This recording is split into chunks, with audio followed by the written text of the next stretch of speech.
Super trafiłeś! Jeżeli masz problemy z rwą kulszową, to ten filmik jest dla Ciebie. Ja Ci powiem, jak pozbyć się bólu rwy kulszowej całkowicie lub częściowo, zależnie od schorzenia. Dlaczego ja? Dlatego, że ja miałam ten problem i pozbyłam się całkowicie bez żadnej medycyny. Mam na imię Grażyna, mieszkam na Florydzie i pracuję tutaj w jednym z amerykańskich szpitali w Wydziale Farmacji. Oprócz pracy zawodowej zajmuję się również ziołolecznictwem. Chcę Ci pomóc, chcę Ci powiedzieć, jak zredukować medycynę, którą bierzesz właśnie teraz, do tej pory, przez długi okres czasu, a zastąpić to ziołami. Używam również zioła w połączeniu z owocami i z warzywami do celów kosmetycznych. Mam mnóstwo różnych przepisów na różne maseczki, z którymi również z Tobą się podzielę. A dzisiejszym tematem jest rwa kulszowa. Zapraszam serdecznie.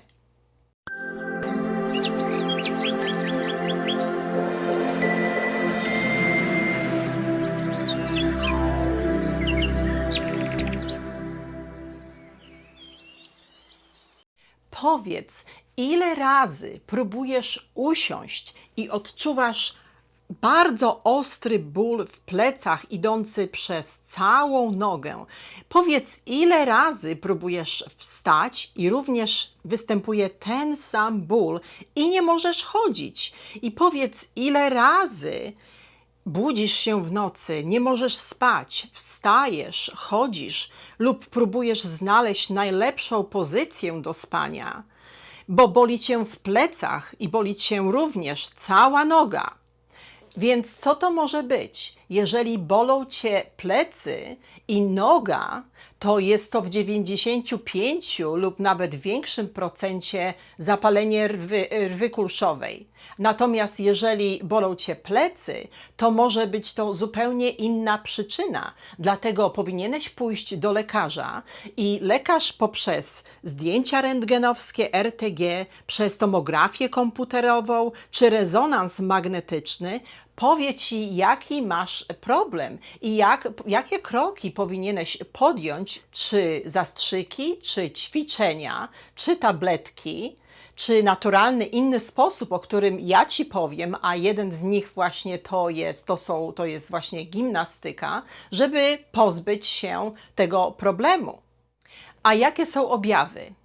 Jest to ból w plecach, w dolnej partii kręgosłupa, lędźwiowej partii kręgosłupa, idący przez całą nogę aż do dużego palca, a również może być ból tylko w pośladku i również idący po tylnej części Twojego uda, tylnej części Twojej nogi, aż również do palca. Oprócz tego jest drętwienie, pieczenie, mrowienie w nodze i problemy z chodzeniem. A jakie są przyczyny problemów z kręgosłupem i z rwą kulszową? Jedna z przyczyn to jest nieprawidłowe podnoszenie ciężkich przedmiotów. Pracujesz na przykład na budowie, czy pracujesz w gospodarstwie, czy przenosisz jakieś ciężkie przedmioty, na przykład przy przeprowadzce, albo uczęszczasz do siłowni i nie powiedział Ci nikt, w jaki sposób masz podnosić ciężar, nie przywiązujesz do tego wagi. I w ten sposób niszczysz sobie kręgosłup. I ja pod koniec tego filmiku pokażę Ci, jak powinieneś prawidłowo podnosić, jaką technikę podnoszenia powinieneś stosować, żeby nie zniszczyć sobie kręgosłupa. Następna przyczyna to jest artretyzm. Następna, kobiety w ciąży mają również rwę kulszową, ponieważ jest to potężne obciążenie na ich kręgosłup. Następnie co? Dużo siedzisz w pracy, dużo siedzisz przed komputerem, dużo siedzisz przed telewizorem. To też jest przyczyna rwy kulszowej. Następnie nadwaga. Nadwaga jest przyczyną niesamowitej ilości chorób. I również starszy wiek, wiek 50, 60, 70 lat, zaczynają nam się problemy z kręgosłupem. Jeżeli nie dbaliśmy wcześniej lub w starszym wieku, to jest raczej już takie, mówi się, bardziej naturalne. Ja miałam problemy z rwą kulszową, dlatego wiem, jaki to jest okropny ból.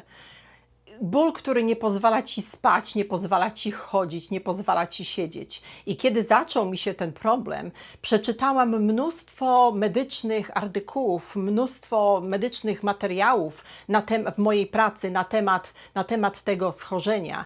I dlatego mam duży zasób wiadomości na ten temat i dzisiaj chcę się z Tobą z tym podzielić. Posłuchaj. Chcę Ci to wytłumaczyć jak najlepiej.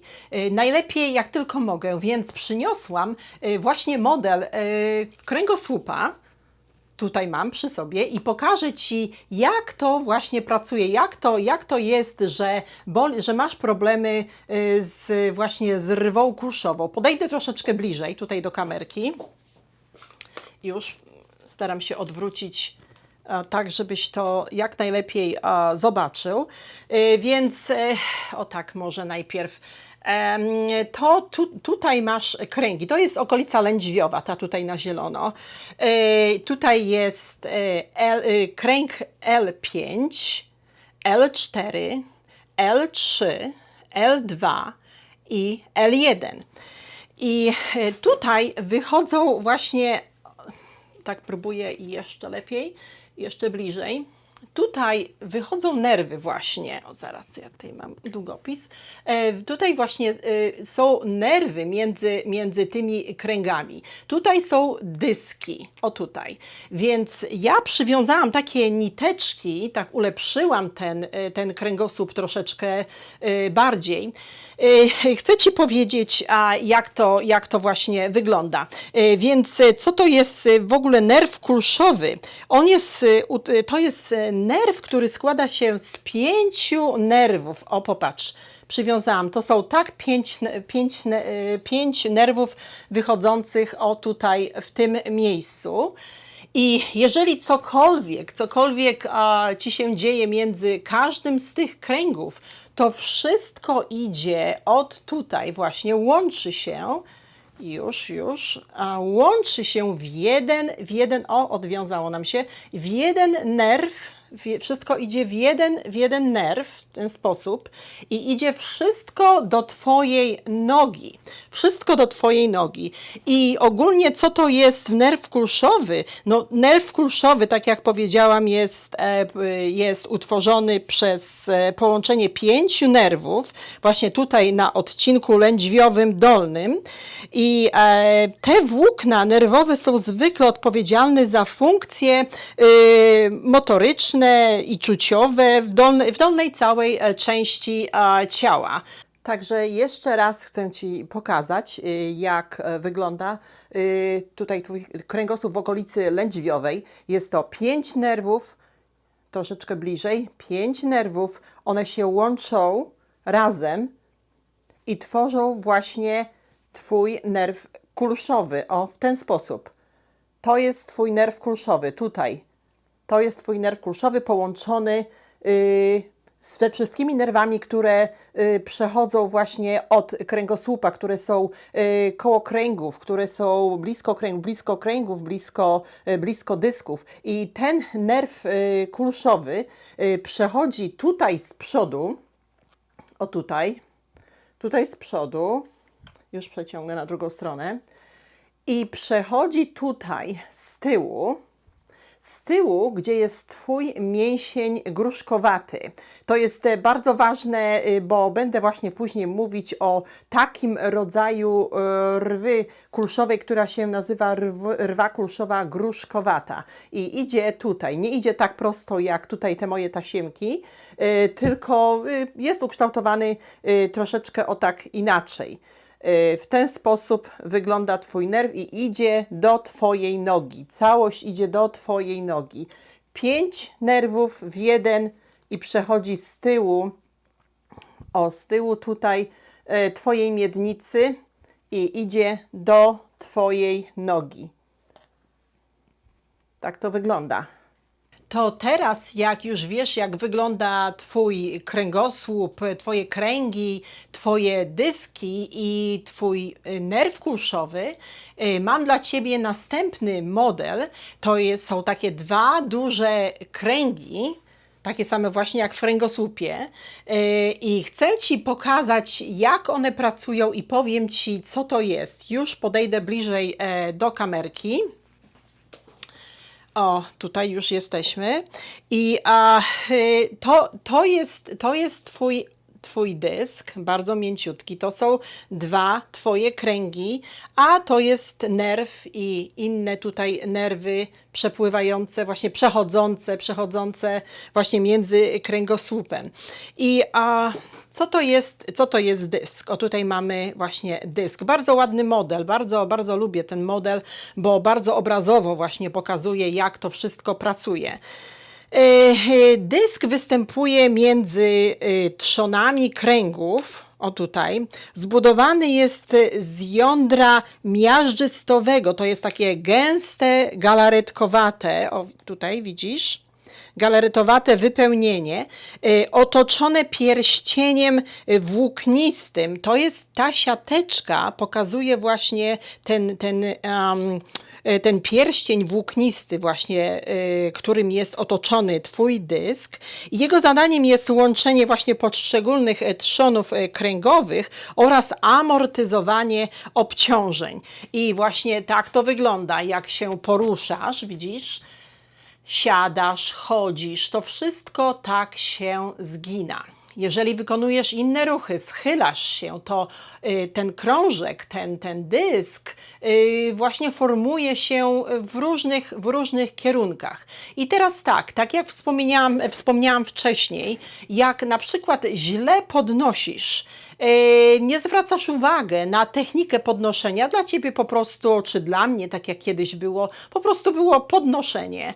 I później Ci to zademonstruję, jak wygląda prawidłowe podnoszenie, a jak wygląda właśnie to nieprawidłowe, które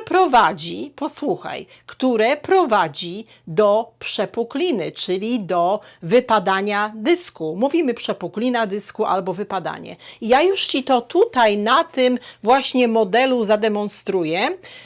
A wygląda to właśnie w ten sposób. Popatrz, jeżeli schylasz się na prostym kręgosłupie, tylko schylasz głowę i zginasz nogi, to ta siła jest rozłożona na cały dysk. Widzisz? Na cały dysk. Taka mięciutka sobie poduszeczka bardzo ładnie pracuje i nic się nie dzieje. Ale jeżeli zginasz plecy w nieprawidłowej pozycji, to popatrz, co się dzieje. Jeżeli schylasz się w ten sposób, no bo przy zgiętych plecach właśnie to wygląda w ten sposób. Idzie to tutaj właśnie, o tak, w tym kierunku, zginasz tutaj i powiedzmy podniosłaś coś ciężkiego, albo cały czas tak podnosisz, bo po prostu nie przywiązujesz do tego wagi, to zobacz, co się dzieje. Pokażę Ci to kilka razy. Schylasz się, popatrz. Już pokazało się, czy jeszcze nie? Czy pokażemy z innej strony? O, chyba tutaj mam lepszą stronę. Tak, to miało być z tej strony, już Ci pokazuję. Popatrz, schylasz się. O tak, w ten sposób. Więc przesilone tutaj jest, ten dysk przesilony i wypychany jest do tyłu. To jest tak ciężko zgiąć. Ciach, popatrz. To jest Twoja przepuklina i dotyka gdzie? Do nerwu. Dotyka do Twojego nerwu, a nawet do rdzenia. Tak to wygląda i tak chodzisz z czymś takim, tak właśnie narzekasz, tak cierpisz i tak chodzisz do lekarza, jakby sobie pomóc, bo właśnie tak masz zniszczony dysk, bo nieprawidłowo podnosiłeś. To jest jedna z przyczyn. Podnoszenie ciężarów, podnoszenie ciężkich przedmiotów właśnie do tego doprowadza. I co to jest przepuklina? Właściwie, jak to można byłoby powiedzieć, to jest właśnie wysunięcie się jądra miażdżystego. O, tutaj jeszcze raz. Staram się zgnieść jak najmocniej. O tak pokażę. To jest wysunięcie się jądra miażdżystego, krążka międzykręgowego, właśnie poza przestrzeń, o tak, jeszcze raz pokażę, poza przestrzeń międzykręgową i uciska na rdzeń albo na nerw. Tak, wysunięcie się jądra miażdżystego krążka międzykręgowego poza przestrzeń. To jest to, co nazywasz wypadaniem dysku. To jest ten rodzaj przepukliny, ale może wystąpić w każdym miejscu. Tylko że jeżeli występuje, powiedzmy tutaj w tym miejscu, tutaj są mięśnie, tutaj nie ma, są nerwy, ale nie są takie wielkie nerwy, więc tutaj znosisz to inaczej. Ale jeżeli właśnie tutaj przy samym nerwie zrobi ci się przepuklina, no to właśnie to jest twój ból, to jest twoje cierpienie. Pokazuję to kilka razy, żebyś to zobaczył, żebyś to zobaczyła, co możesz sobie zrobić, jak sama możesz się skrzywdzić poprzez nieprawidłowe podnoszenie. Widzisz? Tak to wygląda. A następną przyczyną bólu rwy kulszowej, to się nazywa po angielsku lumbar stenosis, czyli to jest zwężenie lędźwiowe. To powstaje na skutek twojego artretyzmu. I już ci to pokażę. Jak to się zwęża? Tutaj masz te otwory, o tutaj. I te otwory, one się zwężają i uciskają na twój rdzeń albo na twój nerw. Jest to właśnie zwężenie otwartych tych przestrzeni właśnie w dolnej części kręgosłupa. Zwężenie kręgosłupa lędźwiowego może wywierać nacisk nawet właśnie na rdzeń, mówiłam, i na nerwy podróżujące przez cały kręgosłup. Więc skoro właśnie mówimy o artretyzmie, prawda, o tym zwężeniu, to jeżeli jeszcze nie obejrzałeś mojego odcinka na temat kurkumy, bo właśnie sposób, w jaki ja sobie poradziłam właśnie z moją rwą kulszową, to było picie właśnie kurkumy. Jeżeli nie widziałeś, to obejrzyj ten odcinek na temat kurkumy. Zaczęłam pić od pół łyżeczki kurkumy na szklankę ciepłej wody lub mleka. Możesz sobie zwiększać ilości, na ile twój żołądek ci pozwoli, dlatego że niektórzy mówią, że mają mdłości, jak zaczynają pić kurkumę, takie większe ilości, bo tak to niektórzy używają w kuchni jako przyprawę, bo to jest przyprawa, ale jeżeli pijesz leczniczo, to właśnie zaczynaj od takich mniejszych ilości. Najpierw na czubek łyżeczki, później więcej. Ja piję tak teraz już 3/4 łyżeczki, piję codziennie i właśnie w ten sposób pozbyłam się właśnie mojego artretyzmu i w tym odcinku, w tym właśnie o kurkumie możesz obejrzeć, jak właśnie kurkuma leczy artretyzm. Także również artretyzm może być wszędzie, nie tylko w rękach i w nogach, może być w całym ciele, może być w całym twoim kręgosłupie. Także warto jest pić kurkumę i zachęcam, zalecam, a ty już zadecydujesz o ilości, jaką chcesz pić. I w tym przypadku rwy kulszowej, w tym przypadku, kiedy masz artretyzm, kiedy jest rwa kulszowa spowodowana artretyzmem, to ból najczęściej idzie w obydwie nogi, ale nie idzie tak daleko aż do palucha. Idzie gdzieś w okolicy, różnie narzekają pacjenci, w okolicy kolan.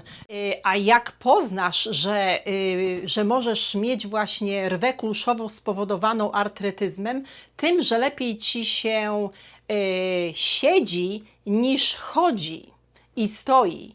Jak siedzisz właśnie, to tak nie boli. A następnym rodzajem rwy kulszowej to jest rwa kulszowa gruszkowata. I już ci o tym opowiem, tylko podejdę troszeczkę bliżej tutaj do kamerki. Pokażę ci, dlatego mówiłam wcześniej właśnie, żeby zwrócić uwagę na pośladek. Tutaj idą nasze nerwy. Idą do środka, przechodzą tędy i tutaj przechodzą właśnie przez nasz pośladek. Dlaczego gruszkowata? Bo jest tutaj mięsień gruszkowy. Mięsień gruszkowy jest to taki podłużny, mały mięsień, który znajduje się głęboko, głęboko w naszym pośladku i właśnie ten nerw jest pod tym mięśniem.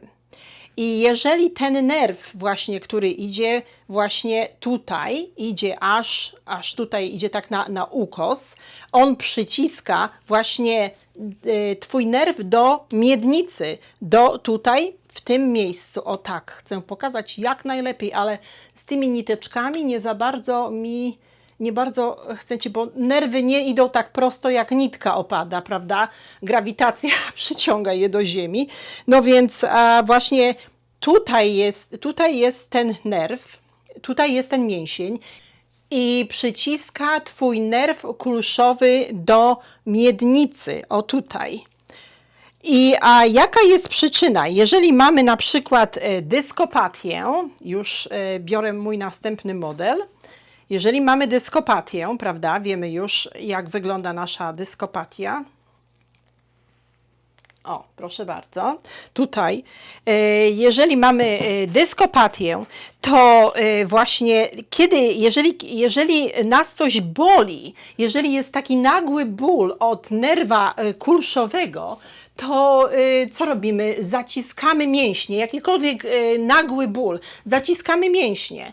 I ten nerw, właśnie ten mięsień gruszkowy, on się kurczy, jest bardzo twardy i dlatego właśnie przyciska do miednicy twój nerw kulszowy. Chyba właśnie już powiedziałam, jak najbardziej tylko mogłam wyraziście i właśnie obrazowo. Twój mięsień gruszkowy kurczy się, jak cię zaboli, to kurczy się, przyciska twój nerw do miednicy. Dlatego w tych wszystkich przypadkach, w których ja tutaj ci wymieniłam, to bardzo ważne są ćwiczenia. Szczególnie rozciąganie jest bardzo ważne. Dlaczego rozciąganie? Dlatego, że rozciąganie poprawia elastyczność twoich mięśni, a oprócz tego gimnastyka i rozciąganie uwalniają endorfiny. Co to są endorfiny? Endorfiny są to hormony szczęścia.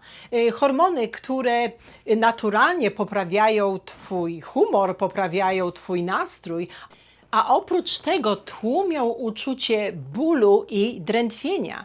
Dlatego ja wiem, jak bardzo ważne jest rozciąganie i później właśnie pokażę ci 2 ćwiczenia, jak powinieneś się rozciągać, ale w jednym z następnych odcinków pokażę ci, jak powinieneś się rozciągać rano, żeby przygotować się na cały dzień. Nie przywiązujemy właściwie wagi do rozciągania, przynajmniej ja nie przywiązywałam, dokąd nie zaczęłam właśnie mieć problemów z rwą kulszową, to teraz rozciągam się codziennie, a oprócz tego stosuję również inne rozciąganie, właśnie tak jak mówię, żeby przygotować się na cały dzień. A kto mnie do tego przekonał? Powiem ci moją historię. Rozciągałam się codziennie i rozciągam do tej pory ze względu na to, żeby moja rwa kulszowa z powrotem nie wróciła. Codziennie poświęcam na to 5-10 minut, nie więcej, i mi to w zupełności wystarcza i nie mam więcej problemów z rwą kulszową. Ale innego rozciągania kompletnie nie stosowałam, bo mówiłam sobie, a właściwie to po co mi to potrzebne? Mimo że jestem osobą aktywną i chodzę do siłowni i gram w tenis i po prostu dużo chodzę i biegam, to rozciąganie nigdy nie miało dla mnie znaczenia. Ale miałam właśnie taką sytuację, że zaczęło mnie boleć biodro. I nie przywiązywałam do tego wagi, ale przeszkadzało mi to, ale jakoś tak mówię, no pewnie mi to przejdzie, może to jakieś reumatyczne, mimo że piję kurkumę, mówię, ręce mnie nie bolą, nogi mnie nie bolą, ale biodro mnie bolało, zaczęło mnie boleć i tak coraz bardziej i później z czasem, po jakichś 2-3 miesiącach zaczęło mnie też boleć kolano.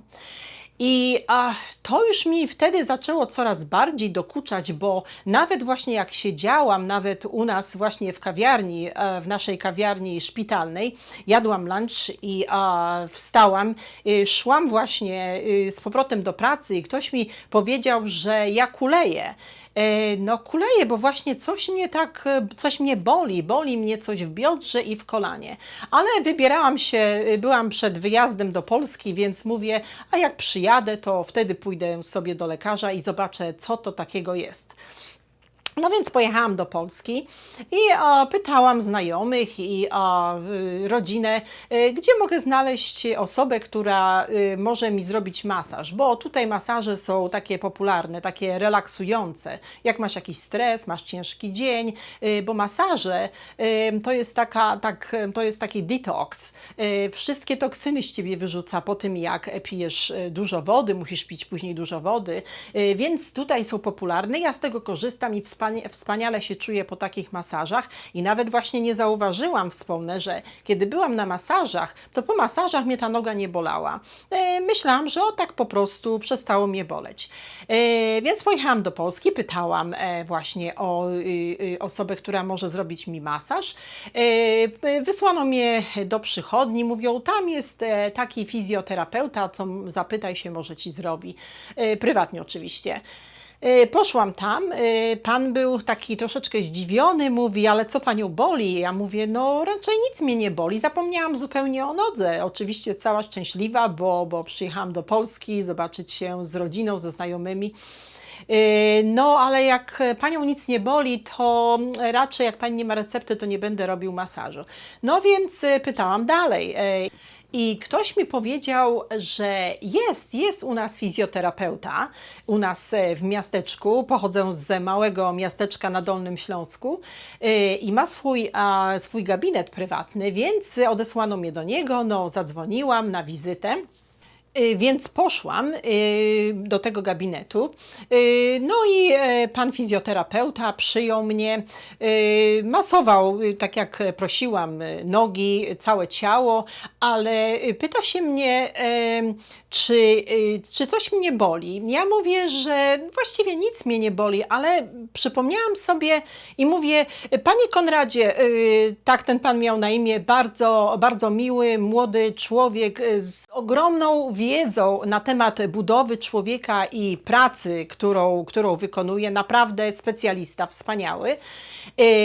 A ja mówię, no boli mnie biodro i tak troszeczkę i kolano, opisałam całą sytuację. Fizjoterapeuta właśnie, ten pan, który właśnie mnie masował, pyta się mnie, czy ja się rozciągam. Ja mówię, o tak, ja się rozciągam, bo ja miałam problemy właśnie z rwą kulszową, więc ja robię właśnie takie ćwiczenia typowe, które mi pomogły właśnie na rwę kulszową. Ale pyta mnie, czy jeszcze jakieś inne robię rozciąganie.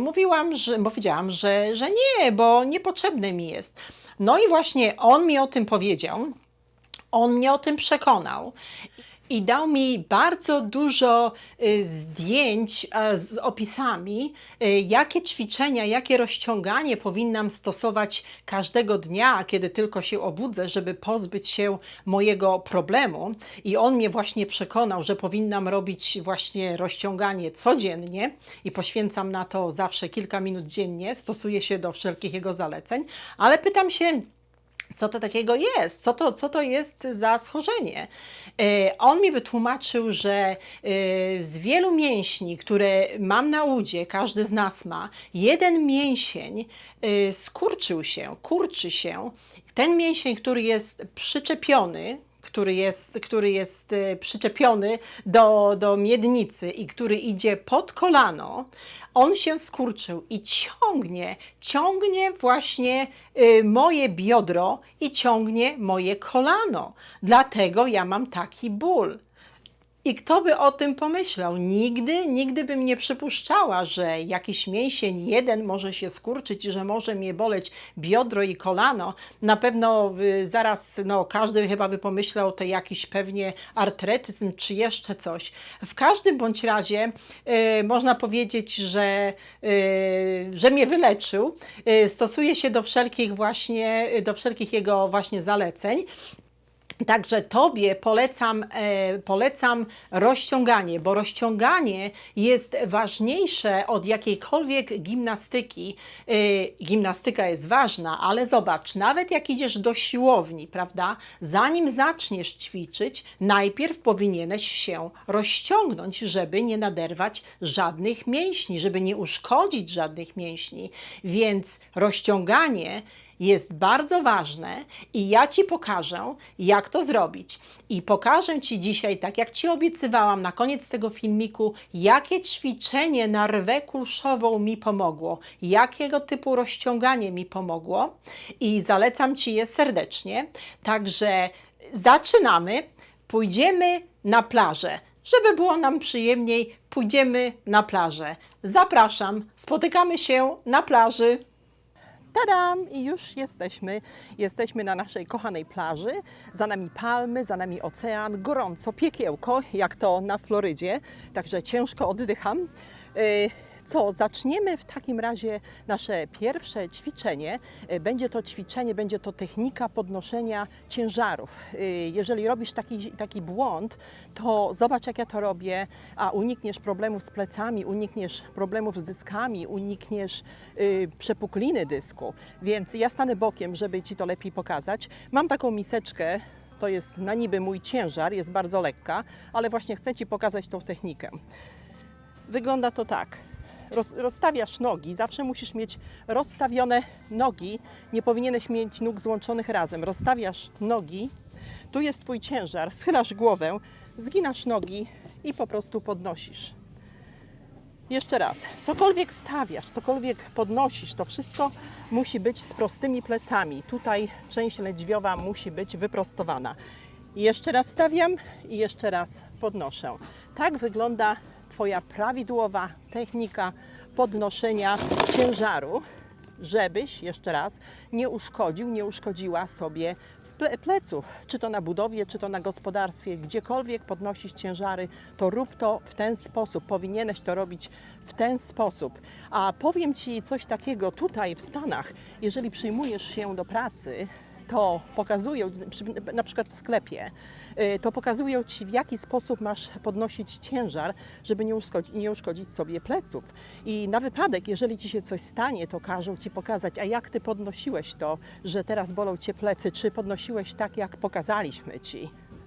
A teraz pokażę Ci ćwiczenie, które mi pomogło na moją rwę kulszową, na mój typ rwy kulszowej.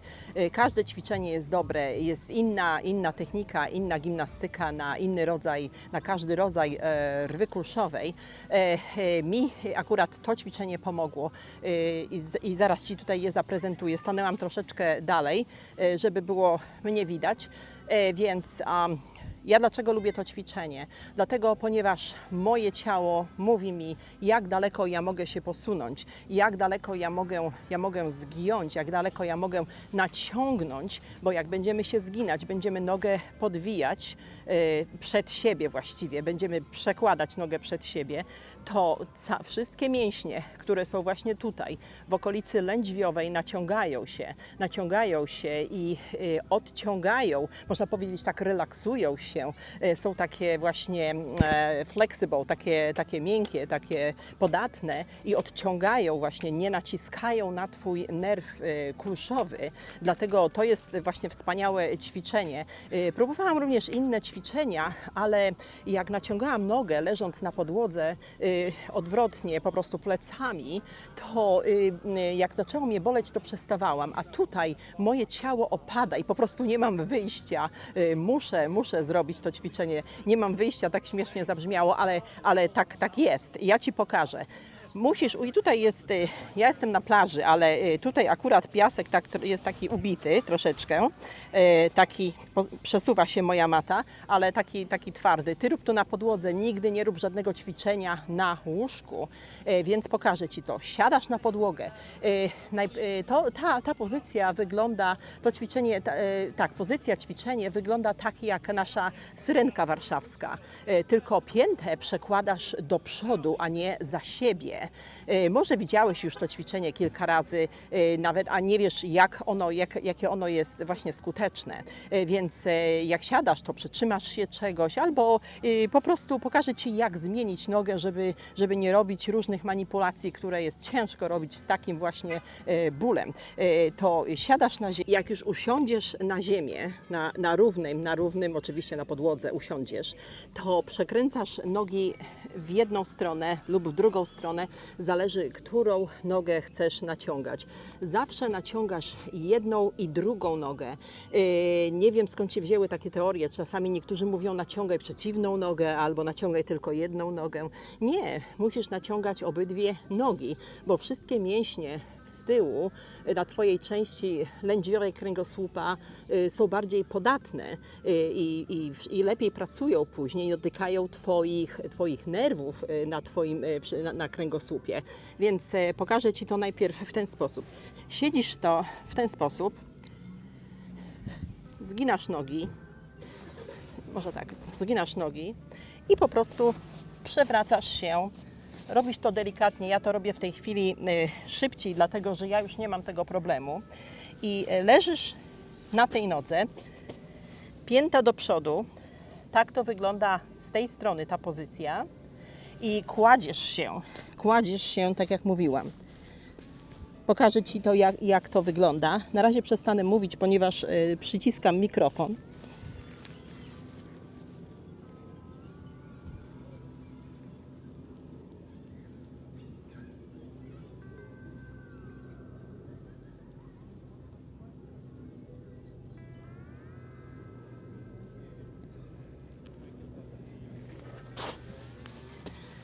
I leżysz w takiej pozycji przez około minutkę. Najpierw próbuj pół minutki, później minutkę. Teraz zrobię to z tą samą nogą, dlatego że chcę Ci pokazać, które mięśnie się naciągają, więc muszę się położyć w odwrotną stronę. Tak, to jest ta sama pozycja, tylko właśnie z innej strony. I te mięśnie tutaj wszystkie naciągają się, które idą do Twojej nogi. Wszystko i widzisz, nie możesz po prostu, jeżeli Cię boli, to i tak leżysz i czekasz, aż ten mięsień się naciągnie i naciągnie coraz więcej i Twoje ciało będzie opadać coraz bardziej właśnie na ziemię, bo w tym momencie właśnie odciąga się go od kręgosłupa. Także dla mnie jest to ćwiczenie wspaniałe. Takie ćwiczenie możesz robić na podłodze, ale możesz również robić przy stole, jeżeli jest odpowiednia wysokość stołu, albo na przykład w pracy przy swoim biurku.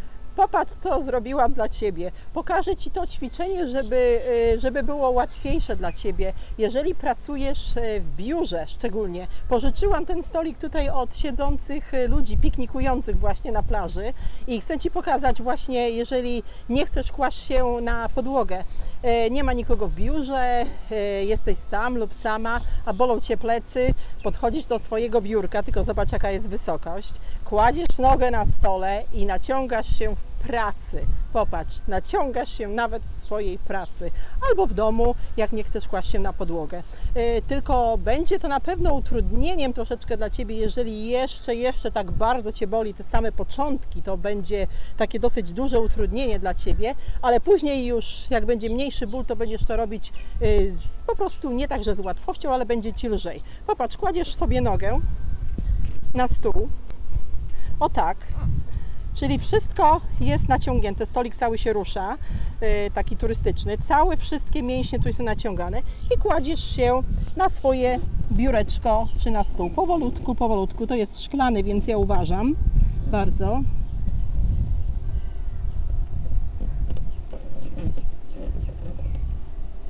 O, widzisz? I zostajesz sobie w takiej pozycji też około minutki. I naciągasz się w pracy.